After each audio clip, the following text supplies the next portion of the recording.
ان قسموں کو بینہ شہادت کی حیثیت نہیں دیتے، بلکہ سچ یہ ہے کہ خود قرآن بھی ان قسموں کو شہادت کے لفظ سے تعبیر کرنے کے باوجود شہادت نہیں قرار دیتا، ورنہ عورت کو 4 کے بجائے 8 قسمیں کھانے کا حکم دیتا۔ نمبر 5، لعان محض کنائے اور استعارے یا اظہار شک و شبہ پر لازم نہیں آتا، بلکہ صرف اس صورت میں لازم آتا ہے جبکہ شوہر صریح طور پر زنا کا الزام عائد کرے یا صاف الفاظ میں بچے کو اپنا بچہ تسلیم کرنے سے انکار کر دے۔ امام مالک اور لیث بن سعد اس پر یہ مزید شرط بڑھاتے ہیں کہ قسم کھاتے وقت شوہر کو یہ کہنا چاہیے کہ اس نے اپنی آنکھوں سے بیوی کو زنا میں مبتلا دیکھا ہے، لیکن یہ قید بے بنیاد ہے، اس کی کوئی اصل نہ قرآن میں ہے اور نہ حدیث میں۔ نمبر 6،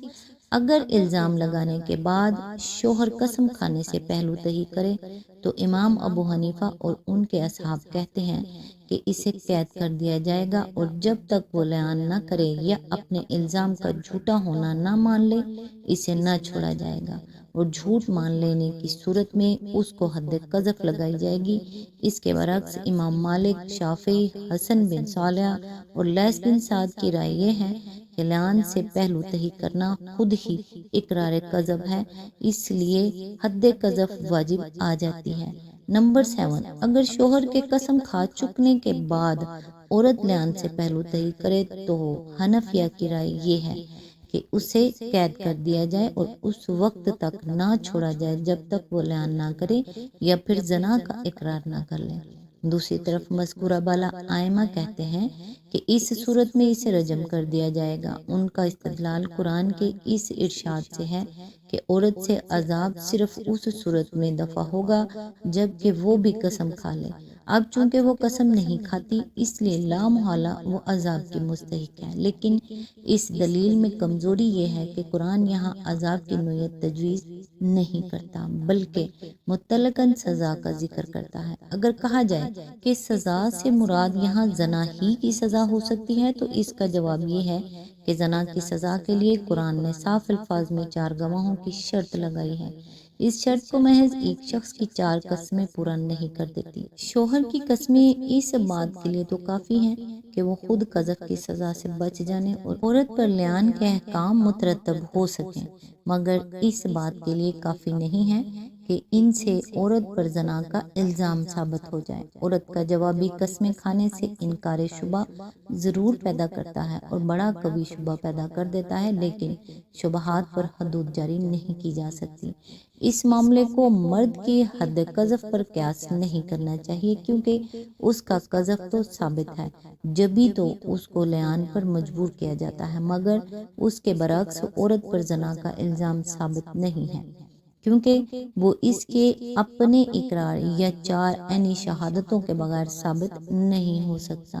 نمبر 8، اگر لعان کے وقت عورت حاملہ ہو تو امام احمد کے نزدیک لعان بجائے خود اس بات کے لیے کافی ہے کہ مرد اس حمل سے بری الزمہ ہو جائے اور بچہ اس کا قرار نہ پائے، قطع نظر اس سے کہ مرد نے حمل کو قبول کرنے سے انکار کیا ہو یا نہ کیا ہو۔ امام شافعی کہتے ہیں کہ مرد کا الزام زنا اور نفی حمل دونوں ایک چیز نہیں ہے، اس لیے مرد جب تک حمل کی ذمہ داری قبول کرنے سے صریح طور پر انکار نہ کرے وہ الزام زنا کے باوجود اسی کا قرار پائے گا، کیونکہ عورت کے زانیہ ہونے سے یہ لازم نہیں آتا کہ اس کو حمل بھی زنا ہی کا ہو۔ نمبر 9، امام مالک، امام شافعی اور امام احمد دوران حمل میں مرد کو نفی حمل کی اجازت دیتے ہیں اور اس بنیاد پر لعان کو جائز رکھتے ہیں، مگر امام ابو حنیفہ کہتے ہیں کہ اگر مرد کے الزام کی بنیاد زنا نہ ہو بلکہ صرف یہ ہو کہ اس نے عورت کو ایسی حالت میں حاملہ پایا ہے جبکہ اس کے خیال میں حمل اس کا نہیں ہو سکتا تو اس صورت میں لعان کے معاملے کو وضع حمل تک ملتوی کر دینا چاہیے، کیونکہ بسا اوقات کوئی بیماری حمل کا شبہ پیدا کر دیتی ہے اور در حقیقت حمل ہوتا نہیں ہے۔ نمبر 10، اگر باپ بچے کے نسب سے انکار کرے تو بلا اتفاق لعان لازم آتا ہے، اور اس امر میں بھی اتفاق ہے کہ ایک دفعہ بچے کو قبول کر لینے کے بعد خواہ یہ قبول کر لینا سری الفاظ میں ہو یا قبولیت پر دلالت کرنے والے افعال، مثلا پیدائش پر مبارکباد لینے یا بچے کے ساتھ پدرانہ شفقت برتنے اور اس کی پرورش سے دلچسپی لینے کی صورت میں پھر باپ کو انکار نسب کا حق نہیں رہتا، اور اگر کرے تو حد قذف کا مستحق ہو جاتا ہے۔ مگر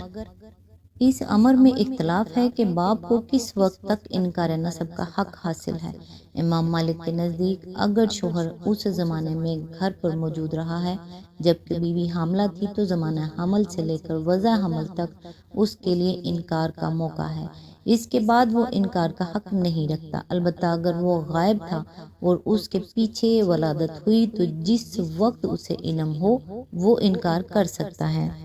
آج بس یہاں تک ختم کرتے ہیں، نیکسٹ انشاءاللہ یہی سے سلسلہ سٹارٹ کریں گے جہاں سے ٹوٹ رہا ہے۔ تب تک کے لیے دعاؤں میں یاد رکھیے گا۔ اللہ حافظ۔